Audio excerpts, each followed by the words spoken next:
안녕하세요. 저는 저를 힘들게 하는 시모와 남편에게 모든 것을 그대로 돌려주고 온 30대 후반 여성입니다. 남자 하나 잘못 만나 제 인생 나락갈 뻔했던 일을 겪고 나니 사연글을 쓰지 않을 수가 없었네요. 제 직업은 은행원입니다. 저는 어릴 때 항상 부족하게 컸어요. 그래서 돈 관리가 얼마나 중요한지 잘 알고 있었어요. 제가 은행원이 된 건 힘든 집안에 도움이 되기를 바라는 마음에서였습니다. 그렇게 은행에 취직하고 2년 뒤부터는 친정 집안 돈 관리는 제가 도맡아 했습니다. 돈을 움켜쥐고 있는 게 아니라 돈을 굴려 돈을 만들었죠. 좋은 상품과 재테크 방법을 빠르게 접할 수 있었기에 가능한 일이었습니다.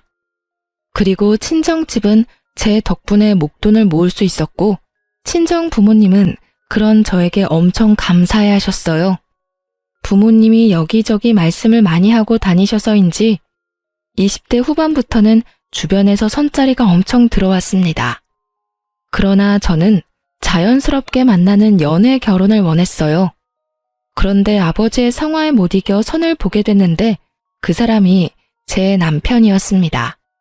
아버지가 그렇게 해보라고 한 이유가 있었는데요.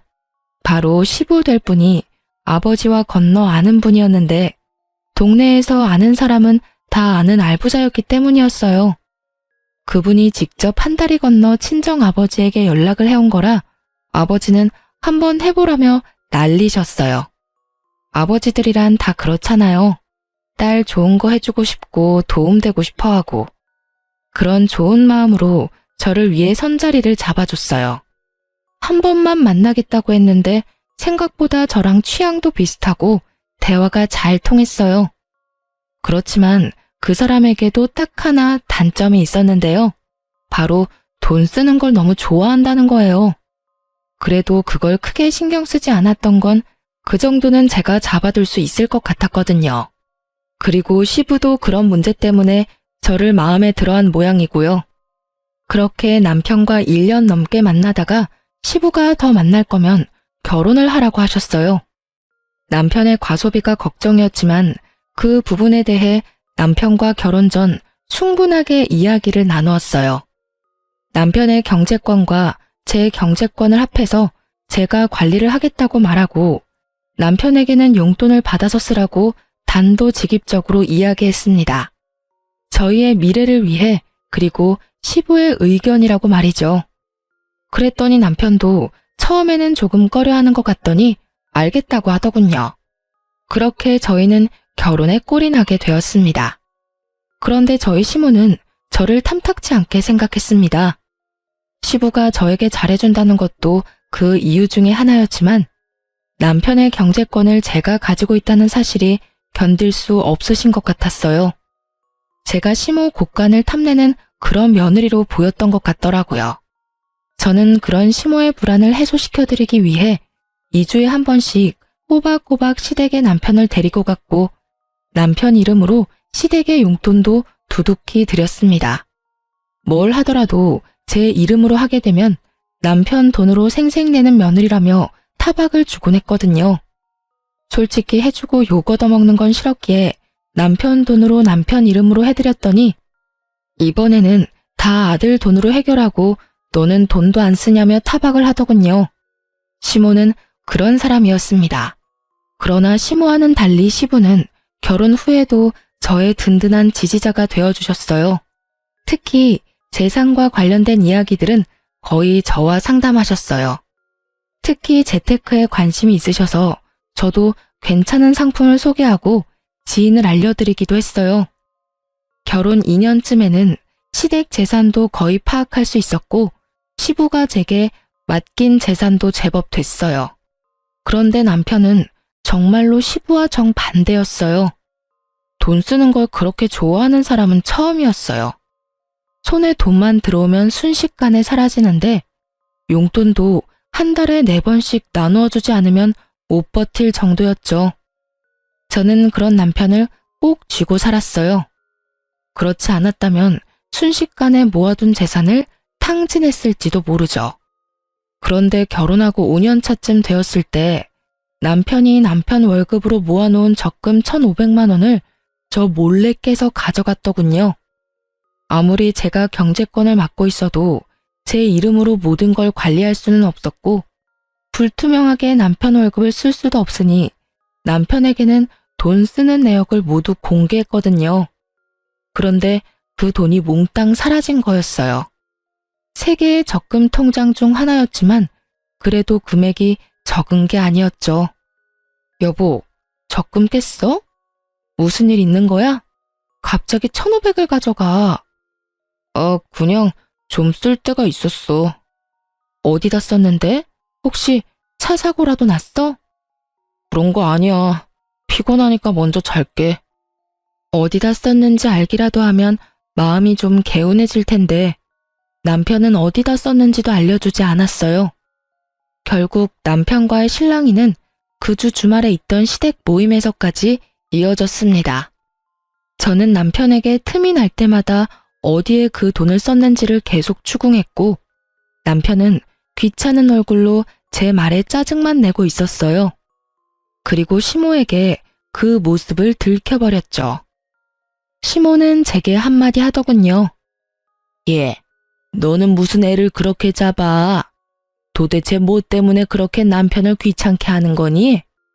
어머님, 그게 아니라 이 사람이 저 몰래 적금 통장을 깼는데 도대체 그 돈을 어디다 썼는지 알려주지를 않아서요. 제가 뭘 알아야 다음부터 대비를 할 수 있고 제 마음도 좀 편할 텐데 도무지 얘기를 안 해줘요. 남자가 쓸 데가 있었겠지. 도대체 그런 걸로 왜 사람을 귀찮게 하는 거니? 그래서 거지근성이라는 게 참 그래. 네가 없는 집에서 살아서 돈 쓰는 법을 몰라서 그런 건 알겠지만 돈도 써볼 줄 알아야 쓰는 거야. 이런 식으로 돈 쓰는 거 간섭하고 그럴 거면 너 그냥 이혼해. 왜 그렇게 안 맞는 사람이랑 같이 살고 있니? 어머님, 그런 말이 아니잖아요. 저는 1,500만 원이나 되는 돈을 어디다 썼는지 궁금할 뿐이라고요. 1,500이라는 액수를 듣자마자 시모가 살짝 멈칫하더군요. 당연하죠. 그 돈은 작은 금액이 아니었으니까요. 몇십만 원, 아니 차라리 몇백만 원이었다면 제가 이렇게까지 남편을 추궁할 일도 없었을 거예요. 그런데 거의 1,500이라는 돈인데 그 돈이 어디 갔는지조차 모른다는 건 말이 안 되잖아요. 남편이 뭔가를 샀으면 집안에 물건을 산 흔적이라도 있을 텐데 그런 것조차 없었으니까요. 금액이 좀 크기로써니 그게 그렇게 남편을 잡을 일이야? 우리 아들이 애도 아닌데 쓸 때 썼겠지. 남들 앞에서 이게 다 뭐 하는 짓이니? 꼴보기 사납게.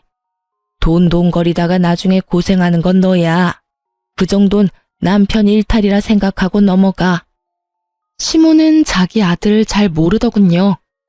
돈 있으면 무작정 써버리는 그 남편의 습관조차 모르고 있는 것 같았어요. 하긴 모든 건 시부가 관리를 했으니 여태까지 남편이 자기 월급으로 무엇을 하든지 어머님은 상관하지 않았던 것 같아요. 게다가 시모가 빌려준 돈은 갚지 않아도 어차피 아들이니 언젠간 갚을 거라는 생각을 했던 것 같습니다. 저는 시모에게 남편의 상태에 대해 정확히 알려야겠다는 생각을 했습니다. 3달 뒤 저는 좋은 기회를 잡을 수 있었습니다. 저희 결혼할 때 시모가 남편에게 빌려준 돈이 있었어요. 무려 3천만 원이라는 돈이었는데 그건 시부도 모르는 돈이었어요. 제가 남편 월급으로 돈을 모은 이유도 나중에 시모가 그 돈을 달라고 하면 주기 위해서 모은 거였어요. 남편은 그 돈 갚지 않아도 된다고 했지만 또 모르잖아요. 그런데 시모가 돈을 돌려달라고 하더군요. 저는 잘 됐다 싶었어요. 그래서 남편에게 말했죠. 얼마 전에 어머님이 당신한테 빌려준 돈 갚으라고 전화 오시지 않았어? 나한테는 연락 오셨던데. 맞아. 3천만 원 갚으라고 하시네. 당신한테도 전화 오셨어? 내가 당신 월급 관리하는 거 아시니까. 어떻게? 저번에 깬 적금 1,500은 아직 있어? 그거 빼고 1,500만 줄까? 그거 다 쓴 지가 언젠데. 그걸 어디다 썼는지는 나한테 알려주지는 않았잖아. 하긴 내 돈도 아니고 당신 돈인데 어디다 썼든 알 게 뭐야. 그럼 3천만 원 당신한테 줄 테니까 당신이 어머님한테 드려. 웬일로 나한테 시켜? 어머님이랑 그 1,500 때문에 당신이랑 헤어지라는 말까지 들었는데 내가 그걸 또 내 손으로 들여봐. 이번에는 또 무슨 소리를 들을지 모르잖아. 그랬지? 알았어. 그럼 내가 드릴게. 돈은? 통장 적금 이번 주 수요일 만기고 어차피 당신 명의 통장이니까 바로 돈 나올 테니 나오면 바로 전해드려. 딱 3천 들었어. 저는 그렇게 말하고 3천만 원이 든 통장을 남편에게 줬어요. 그리고 수요일이 되자마자 시모에게 돈 드렸냐고 남편한테 문자로 물어봤어요. 그랬더니 돈을 드렸다며 문자를 보냈더라고요. 그리고 기다렸어요. 금요일 아침부터 시모가 연락이 왔어요. 예, 너는 빌려간 3천만 원 수요일에 준다고 하더니 왜 아직까지 연락이 없어? 저는 올게 왔다는 생각을 하며 모르는 척 시모에게 되물었어요. 어머, 아직도 안 들어왔어요? 그 사람 통장에 모아놓은 돈인데 만기는 수요일이었거든요. 제 명의가 아니라 제 마음대로 할 수 없으니 그이한테 어머님 돈 드리라고 말했는데 아직도 안 들어갔단 말이에요? 그래, 아직 안 들어왔어. 빨리 넣어줘. 어머님, 그 돈은 이미 저한테 없어요. 그이가 애도 아닌데 알아서 드렸겠죠. 그런데 이상하긴 하네요. 수요일에 제가 남편에게 물어봤더니 돈 드렸다고 하더라고요. 너 설마 나한테 거짓말하는 건 아니겠지? 아들한테 물어봐도 되니? 그럼요. 꼭 물어보세요. 그리고 저는 보냈다는 문자 내용이 있는데 보내드릴까요? 됐다. 내가 전화해보마. 저는 전화를 끊고 그 뒤에 올 시모의 전화를 기다렸습니다. 저는 그 돈이 아직까지 남편에게 있을 거라고 생각하지 않았습니다. 돈만 있으면 다 써대는 사람이니 어딘가 썼겠죠. 저번에 1,500만 원이 그대로 사라진 것처럼 말이죠. 그런데 시모와 전화를 끊자마자 남편이 집에 들어오는 것입니다. 저는 좋은 구경하겠구나 싶어 시치미를 뚝 떼고 있었죠.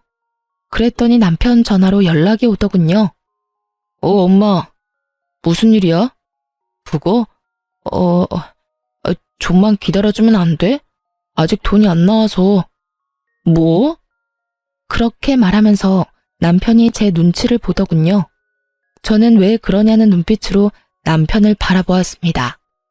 남편이 한숨을 푹 내쉬더니 말하더군요. 혹시 오늘 엄마 전화 받았어? 전화 받았어. 나한테 돈 내놓으라고 하시길래 당신한테 말씀하라고 얘기했어. 왜 돈이 안 들어왔대? 당신 돈 드렸다고 했잖아. 그게 혹시 적금 해놓은 거 더 있어? 그런 게 어딨어? 당신이 1,500 그때 가져다 쓰고 이번에 남은 게 마지막이야. 이제 더 이상 모아놓은 돈도 없어. 왜 그러는 건데? 어머님이 대체 왜 전화하셨는데? 아무것도 아니야. 그런데 아무것도 아니라는 남편의 말과는 달리 시모는 제게 전화를 했어요. 그래서 저는 남편 앞에서 스피커폰으로 전화를 받았죠. 네, 어머님. 무슨 일로 전화하셨어요? 그이한테 전화는 해보셨어요? 너 도대체 중간에서 무슨 짓을 한 거야? 왜 애가 돈이 없다 그래? 만기가 다 됐다면서. 그런데 왜 아들이 돈이 안 나온다고 하는 거냐고. 이상하네요. 지금 그이랑 같이 있는데 그이한테 다시 한번 물어보시겠어요? 제 말에 남편이 난처한 표정을 짓더군요. 거짓말을 하려고 했는데 딱 들킨 거죠. 당신 어머님한테 돈 안 드렸어? 무슨 일이야? 만기 수요일이라고 내가 말했잖아. 그게... 엄마, 내가 나중에 준다고 얘기했잖아요. 왜 전화까지 해서 이 난리야? 설마 너 그 돈 다 쓴 거니? 3천만 원이나 되는 큰 돈을? 그러면 남아있는 거라도 내놔. 남편이 잠시 망설이더니 좀만 기다려줘 라고 말하더군요. 야, 너 진짜로 다 쓴 거야? 너 도대체 뭐 하고 다니는 건데? 너 그게 어떤 돈인 줄 알고 쓴 거야? 그냥 준 거라고 생각하면 되잖아. 결혼할 때 부모님이 도와주는 집도 많은데 그런 거라고 생각해. 왜 그걸 악착같이 다 받으려고 해? 너 그걸 지금 말이라고 하니? 우리가 너 결혼할 때 해준 게 얼마나 많은데. 지금 너희 살고 있는 집도 너희 아버지 명의로 된 아파트잖아. 결혼할 때 돈 없이 결혼한 주제에 엄마한테 빌려간 돈까지 지금 네가 다 써버렸다. 이 말이니?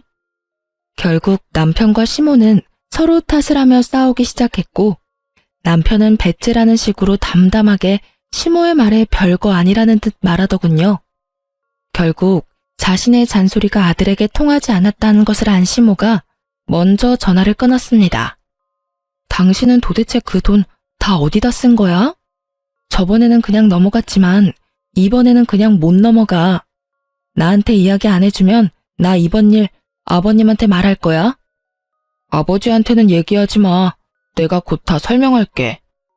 나도 그냥 막 쓴 거 아니야.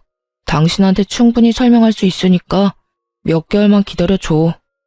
몇 달만 지나면 말할 수 없는 일도 말할 수 있게 되나요? 그렇지만 말을 해준다니 기다려보기로 했습니다. 하긴 그 사람 말대로 그 돈이 제 돈인가요? 본인 돈이지. 잠시 동안의 평화가 지속되었습니다. 그러나 그것도 몇 달 가지 않더군요. 시부가 그 사건에 대해 알게 되었거든요. 시모가 시부가 있는 곳에서 절대로 남편에게 돈을 달라고 말하지 않은 이유는 시부 때문이었는데 시댁 이사를 하려던 도중에 드러나게 됐어요. 하루는 시부에게 연락을 받아 시댁으로 향하고 있었습니다. 시댁에서 부르는 일이 많지 않았는데 시부가 부른다니 약간 걱정이 되기도 했습니다.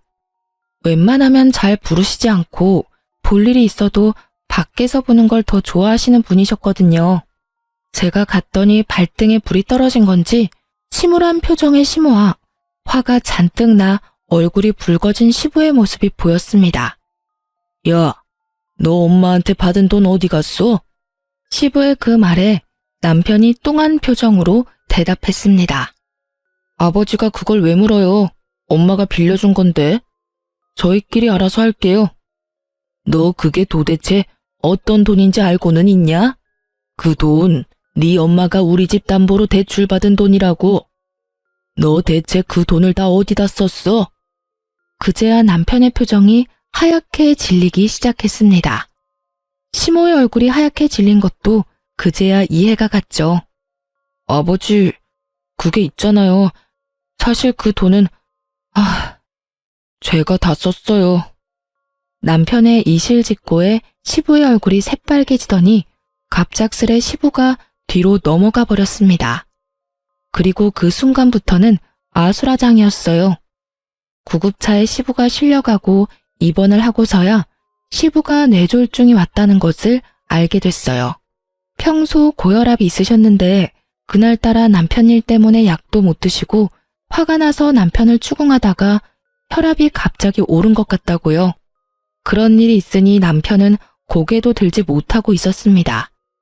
그렇지만 이 와중에 시모는 남편이 아닌 저의 탓을 하더군요. 네가 문제야.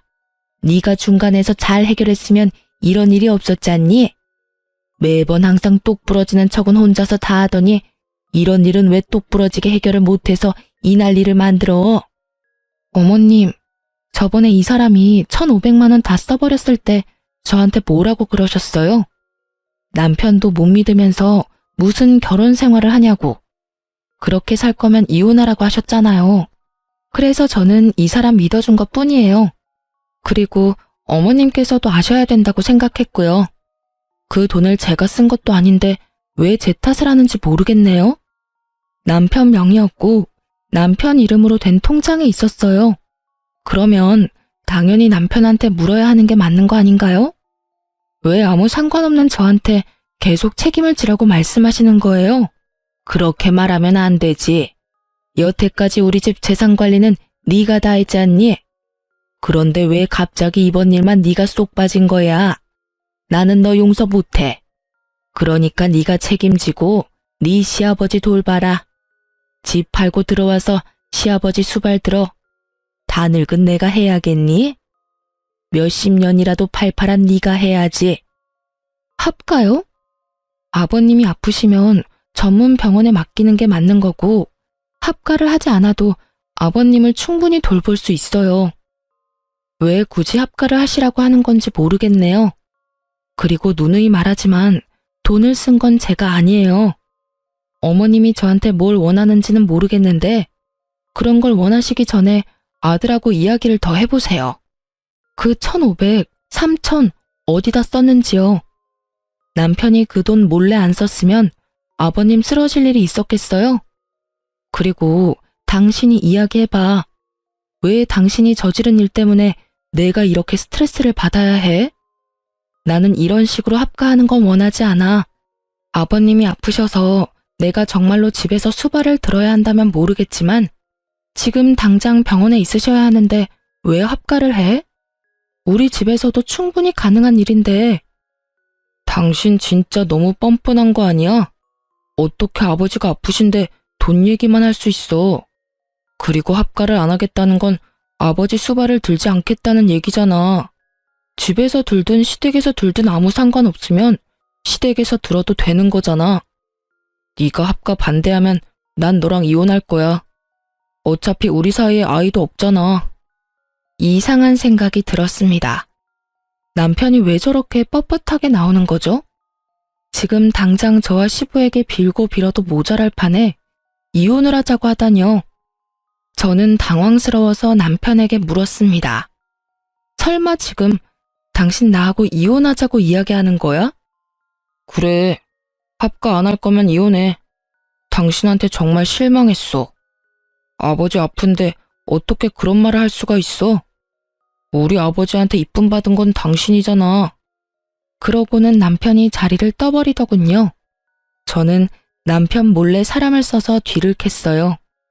그런데 깜짝 놀랄 만한 소식을 듣게 됐어요. 남편에게 다른 여자가 있었습니다. 숨길 생각도 없이 만나고 있더군요. 게다가 바람피는 여자는 제가 아는 사람이었습니다. 제 건너 지인이었거든요. 평이 그렇게 좋은 사람은 아니었습니다. 친구 말로는 상여우라고 하더군요. 자신의 외모를 이용해 총각 유부남 가리지 않고 돈 뜯기로 유명한 여자라고 했습니다. 그래서 저는 그 여자의 SNS를 타고 들어갔습니다. 남편과 바람피는 걸 확인할 수 있지 않을까 싶어서요. 그런데 몇 달 전부터 굉장히 많은 사진이 올라오더군요. 분명히 혼자서 가서 찍을 만한 곳은 아니었습니다. 게다가 남편이 적금을 깬 그날 올라온 사진을 보니 100일 선물로 받은 명품 가방 사진이라며 사진을 떡하니 올려놨더군요. 그제서야 감이 딱 왔습니다. 이 남자가 이 여자 명품백을 주려고 적금을 깼구나 하고요. 그리고 3천만 원의 행방도 안 봐도 뻔했던 거죠. 제 남편과 그 여자가 사귀는 동안 그 여자의 사진에는 온갖 종류의 명품들이 다 올라왔습니다. 비싸고 유행하는 물건들. 그걸 보고 저는 정이 확 떨어졌어요. 저와의 결혼 기념일에는 케이크 하나 사준 적 없는 사람이었습니다. 용돈을 받는 처지에 케이크 살 돈이 어디 있냐고요? 저도 남편에게 용돈을 주는 생활을 하면서 그런 걸 바라지도 않았습니다. 아니, 바랬지만 뒤로 갈수록 바라지 않게 되었다는 것이 맞는 말이겠죠. 그런데 그 여자에게는 적금까지 깨서 명품을 선물한 걸 보고 남편의 의도를 제대로 확인해버렸죠. 남편이 그 돈의 행방을 말하지 않은 이유는 명확했습니다. 몇 달 뒤에는 저와 이혼하고 그 여자와 함께할 미래를 미리 그리고 있었던 거예요. 거기까지 생각이 미치니 남편과의 결혼을 유지해야 할 어떤 이유도 없었습니다. 저는 남편과의 이혼을 마음속으로 이미 결정했습니다. 합가를 하지 않으면 이혼을 하겠다는 그 말은 그냥 해본 말인 거죠. 그렇다면 원하는 대로 해줘야죠. 자신이 지금 어떤 여자에게 정성을 다하고 있는지를 모르는 상황에서 다시 한 번 더 남편 놈에게 본때를 보여줘야 할 것 같았습니다. 저는 남편을 불렀습니다. 합가 안 하면 이혼하겠다는 당신 생각 변함없어?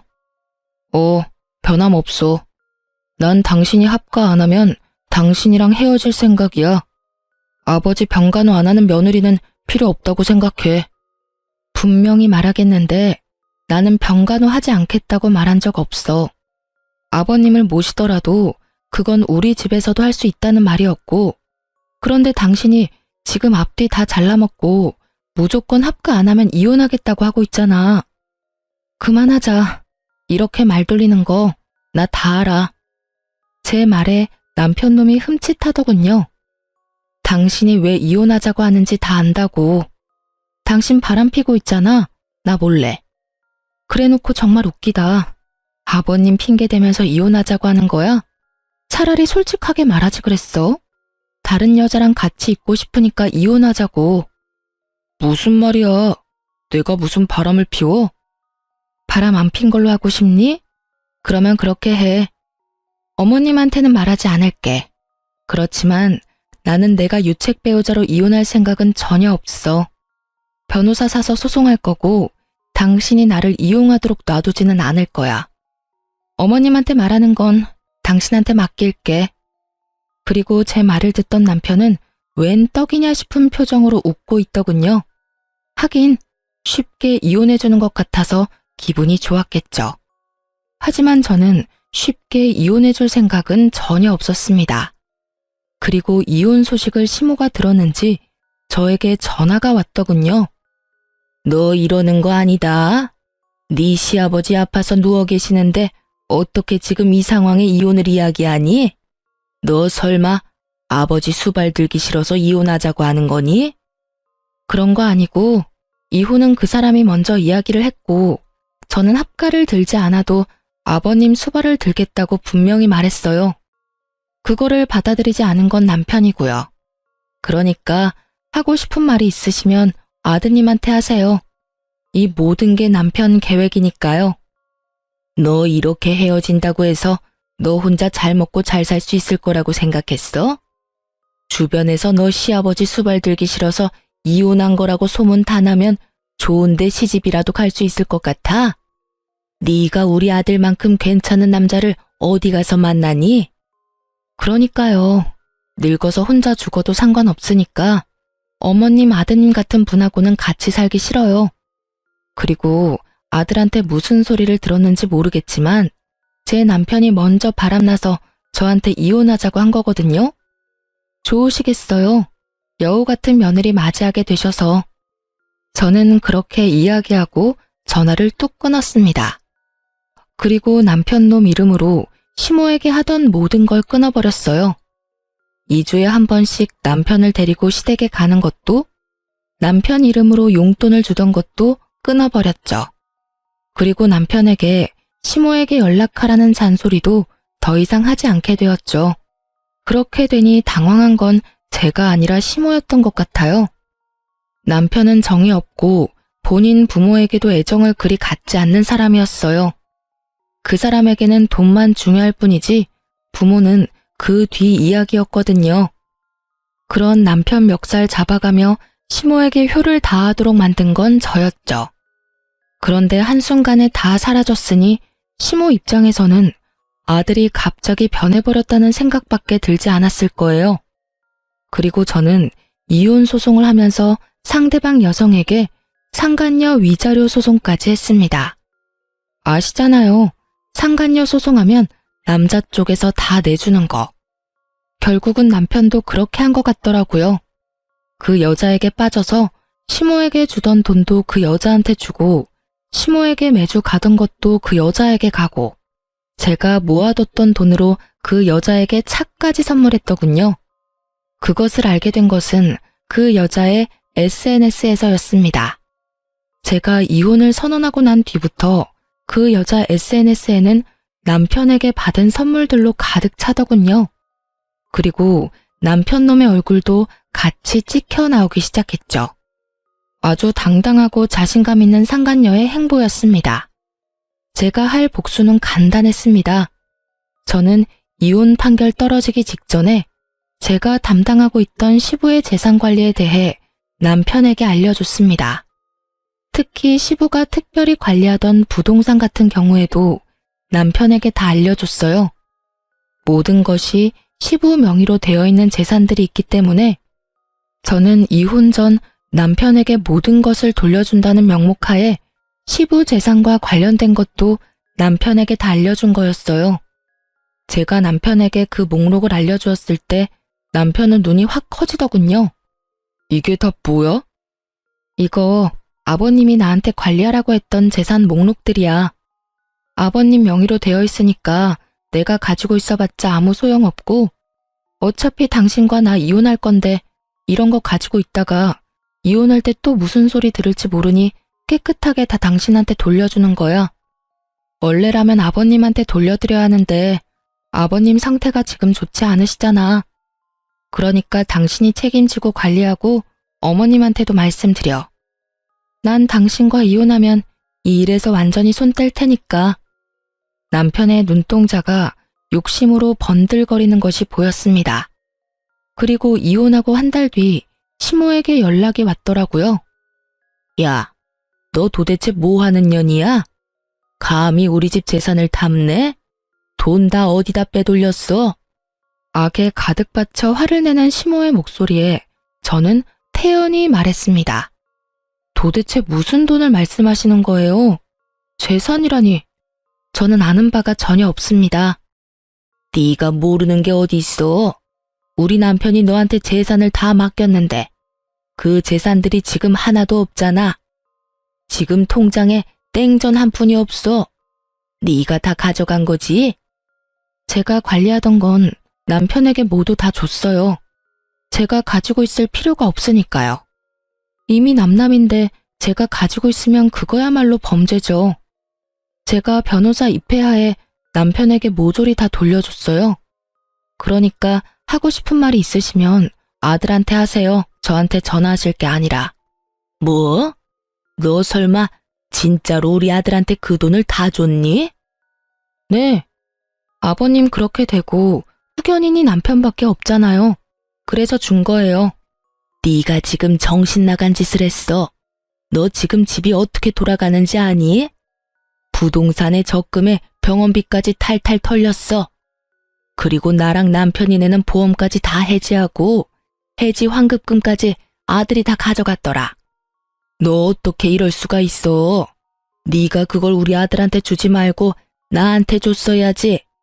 왜 그걸 아들한테 줬냔 말이야? 이상하네요. 어머님이 저번에 그러셨잖아요. 아들이 애도 아니고 뭐가 그렇게 못 믿겠냐고요. 그래서 돌려드린 것 뿐이에요. 그리고 어머님한테 돌려드릴 수도 없는 노릇이었어요. 저랑 그 사람 이혼한다고 어머님이 저한테 얼마나 화를 많이 내셨어요? 제가 어머님하고 이야기를 하고 싶었겠어요? 너 설마 우리한테 엿먹이려고 지금 이런 짓 하는 거니? 너 우리 돈 다 털리라고 아들한테 돈 쥐어준 거야? 어머님, 아들을 좀 믿으세요. 항상 저한테 하시던 말씀이었잖아요. 아드님이 뭐 별다른 짓 했겠어요? 알아서 잘 썼겠죠. 필요한 곳에. 지금 그게 아니니까 너한테 하는 말이잖아. 내가 아픈 남편 수발드는 와중에 지금 이런 일까지 당해서 정신이 없어. 병원비를 내려니 통장에 땡전 한 푼도 없고 왜 그 돈을 아들한테 준 거야? 아, 내가 못 살아. 그 새끼가 돈을 얼마나 펑펑 쓰는지 네가 잘 아는데 왜 그걸 줬단 말이야. 아이고, 내 돈. 아이고, 내 돈. 그걸 저한테 말씀하셔도 저와는 상관없는 일이에요. 저는 제가 왜 이런 전화를 받아야 되는지도 모르겠고요. 제가 할 일도 끝났고 서로 간에 해결해야 될 문제도 다 끝났어요. 이혼 판결 나왔고 그리고 그 사람이 바람펴서 이혼하는 바람에 유책 배우자 돼서 저한테 위자료도 지급해야 했죠. 다행히 아닐 수 없네요. 그래도 위자료는 제대로 들어왔거든요. 상간녀 위자료도 잘 들어왔더라고요.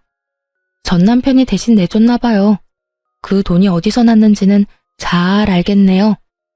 여하튼 저는 할 얘기 없으니까 앞으로 저한테 전화하지 말아주세요. 전화를 끊으려는데 갑자기 울먹거리는 시모의 목소리가 들려왔습니다. 며느라가 미안하다. 내가 잘못 생각했어. 너랑 우리 아들이 헤어지는 게 맞다고 생각했는데 그게 아니었다. 그 상간녀는 우리 집에 들어와서는 안 돼. 그동안 네가 얼마나 고생했는지 내가 이제 알겠다. 이제 알았어. 네가 잘해준 것도 모르고 내가 그렇게 굴어서 정말 미안했다. 그러니까 제발 돌아오지 않을래? 우리 아들이 정신이 나갔나 봐. 그 여자한테 정신이 팔려서 부모를 내팽겨쳐두고 보살피지도 않고 있어. 게다가 집안에 있는 돈은 씨가 다 마를 정도야. 제발 부탁이다. 돌아오면 안 되겠니? 저는 그 말에 대꾸도 하지 않고 끊어버렸어요.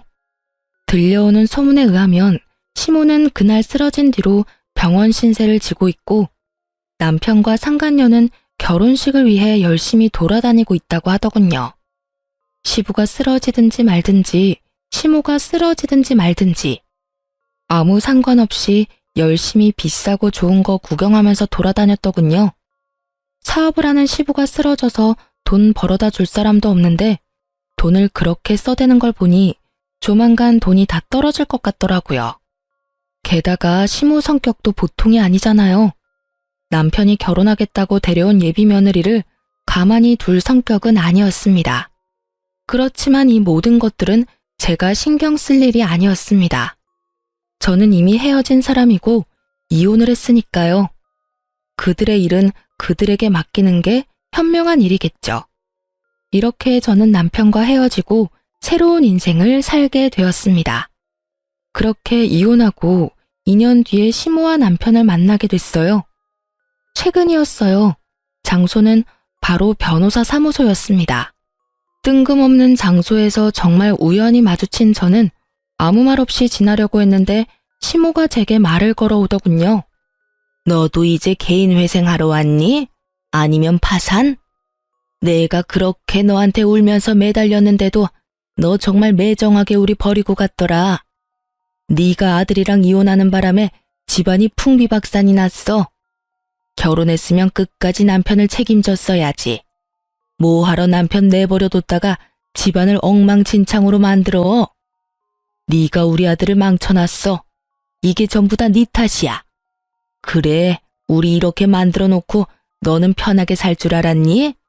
너도 봐, 개인 회생하러 왔잖아. 2년이 지났는데도 여전하시더라고요. 미안하다고 했던 건 거짓말이었나 봅니다. 제가 뭘 잘못했어요? 말해보세요. 제가 잘못해서 이혼했나요? 저 사람이 다른 여자 만나면서 돈 쓰느라 이혼하게 된 건데 모두 제 탓이라고요? 제가 그렇게 할 이유가 전혀 없잖아요. 저는 아버님 재산을 불리려고 노력했으면 했지 이런 소리 들을 만큼 나쁜 짓 한 건 없어요. 내가 모를 줄 알았니? 우리 아들이 너한테 그렇게 돈을 많이 썼다며? 네가 그렇게 사치스러웠다는데 우리 집안 돈 네가 가져간 거 맞잖니? 돈 관리한다는 명목으로 네 재산 가져간 것도 너지? 시모가 하는 어이없는 말에 저는 전 남편 놈을 쳐다봤습니다. 전 남편 놈은 다른 곳을 쳐다보며 제 눈을 바라보지 않더군요.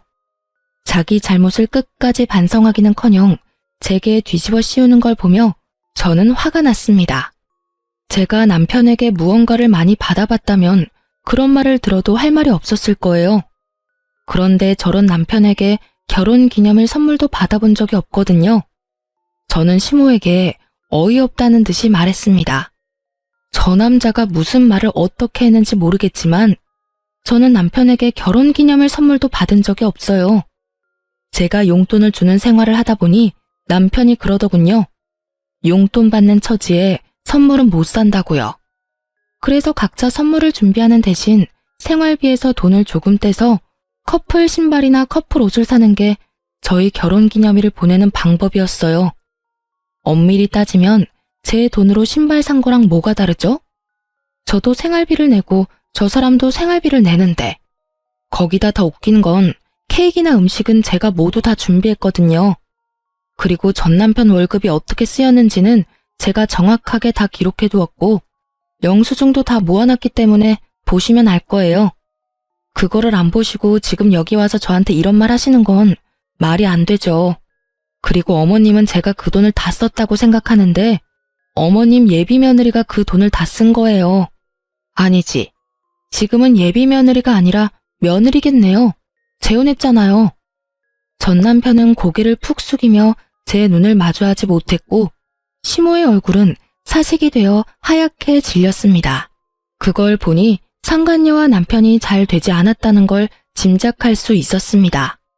하긴 그렇게 돈을 좋아하는 여잔데 개인 회생이나 하는 남자와 만나고 있을 리 만무하죠. 저는 마지막으로 시모에게 팩트를 날렸습니다. 제가 전 남편과 처음으로 다투게 된 그 1,500만 원 사건, 그 1,500도 상간녀 가방 사는데 들어갔더라고요. 그 여자 SNS 확인해보니 그 적금 깬 날 1,000만 원 넘는 가방 자랑하려고 사진을 휘황찬란하게 올려놨더라고요. 전 남편이 어머님한테 돌려줘야 했던 3,000만 원도 그 여자한테 썼던 것 같던데 확인 안 해보셨나 보네요? 시모가 제 변명 아닌 변명을 듣고는 다 이해한다는 어조로 제게 비웃으며 말하더군요. 그래, 뭐든. 너도 지금 개인 회생하러 변호사 사무실 찾아왔는데 그런 너 붙잡고 이런 말 하는 것도 웃긴 일이지. 안 그러냐? 시모는 마지막까지 저의 자존심을 박박 긁으려는 듯 소리를 지르더군요. 그리고 그때 변호사 사무실에서 변호사가 나왔어요. 그리고 변호사가 저를 향해 여보라고 부르는 순간 그 공간이 싸늘하게 식었습니다. 여보, 서류 놔두고 간 거 있다고 해서 갖다 주러 왔어. 이거 맞지? 맞아. 고마워. 여기까지 오느라 고생했어. 조금 있다가 점심시간이니까 기다릴래?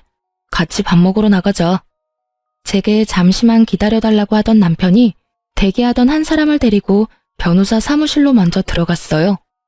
저는 시모를 보며 웃었습니다. 저는 개인회생 하러 온 게 아니고 재혼한 남편 서류를 주러 왔어요. 무슨 착각을 하셨는지 모르겠지만 저는 개인회생 파산과는 거리가 멀거든요. 알다시피 돈 관리는 철저하게 하니까요. 누구랑은 다르게요. 어쨌든 과거 이야기는 과거 이야기고 솔직히 말하면 저는 지금도 잘못 없다는 입장이에요.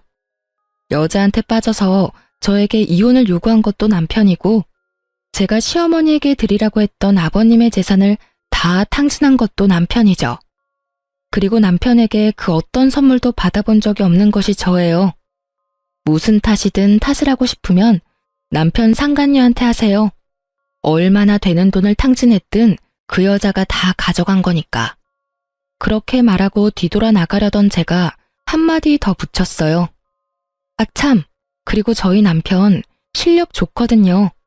그러니까 상담 잘하고 가세요. 2년 만에 재산 탕진한 거 보니까 참 딱하기는 하네요. 하늘이 무너져도 솟아날 구멍은 있다니 이야기 잘하고 상담 잘 받고 가세요. 그렇게 이야기하고 조금 뒤 남편이 사무실에서 나오면서 제 손을 잡았습니다. 상담이 많이 밀려서 미안해. 식사는 뭘로 할래? 뱃속에 있는 우리 아이는 뭘 좋아할까? 아이가 좋아할 만한 것으로 먹을까? 지금 우리 아이는 한식이 너무 먹고 싶대. 우리 맛있는 한정식 먹으러 갈까? 그래, 우리 여왕님이랑 우리 공주님이 원하는 건 뭐든 들어줘야지. 다정다감한 남편 덕분에 의도치 않게 금술 좋은 부부 모습을 보여주었더니 절 쳐다보는 표정에 부러움과 시기가 가득하더군요. 게다가 전 남편과 사이에는 가지지 못했던 아이까지 가지고 있으니 시모의 얼굴에는 짜증이 한가득이었습니다. 그러나 부끄러워서였는지 얼굴이 뻘겋게 돼서는 나중에 다시 오겠다며 나가버리더군요. 도망가는 두 사람의 모습을 보니 참으로 웃겼습니다. 상간녀가 없는 걸 보니 두 사람은 이미 찢어진 것처럼 보였어요. 나중에 들어보니 전 남편이 개털된 걸 알고 상간녀가 애저녁에 손절했더군요. 결혼하겠다며 드레스며 예식장이며 다 돌아다녀 놓고는 원하는 걸 얻지 못하니 순식간에 헤어졌더라고요. 그렇지만 상간녀도 이번에는 그 일에 대한 대가를 확실히 받았더라고요.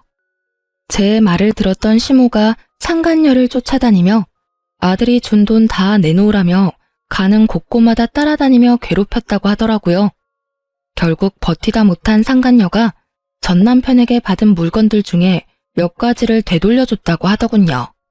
하지만 이미 중고가 된 상품들이었고 다시 되파는 것도 손해를 보는 것이었기 때문에 잃어버린 돈만큼 돌려받지는 못했다고 해요. 전 남편과 시모는 남편 사무소 앞에서 한바탕 싸운 모양이었습니다. 남편 회사 직원이 나중에 이야기를 해주더군요. 시모가 전 남편에게 너 때문에 우리 집안 돈의 씨가 말랐다며 너 어떻게 책임질 거냐고 아주 난리가 났다고 하더랍니다.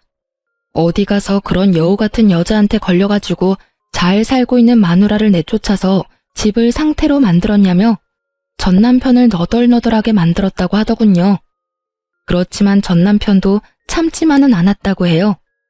이혼한다고 했을 때 좋아했던 건 엄마가 아니냐며 둘이서 또 그 앞에서 치고받고 싸우느라 한동안 통행에 방해가 됐을 정도라고 합니다.